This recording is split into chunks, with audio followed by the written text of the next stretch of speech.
Assalamualaikum. Okey, kami yang kami bungkus untuk sedekah tu, bungkusan hitam tu,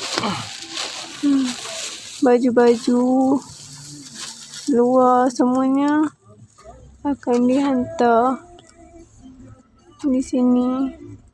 Minta maaf kalau suara Nurul tak berapa jelas sebab Nurul tengah tak sihat ni. Malam tadi Nurul muntah-muntah. Tolong doakan untuk Nurul sekali.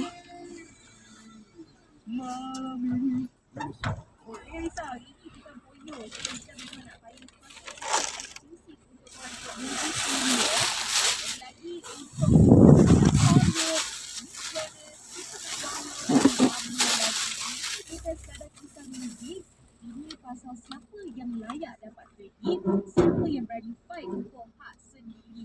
So, Era nak belajar korang sepasal tiket untuk tengok filem ini bertempat di Okey, korang nampak kan? Inilah tempat nak sedekah. Hantar ke orang-orang anak yatim semua. Okey. Korang jangan lupa like, komen, subscribe dan tekan lonceng. Sis Nurul. Assalamualaikum.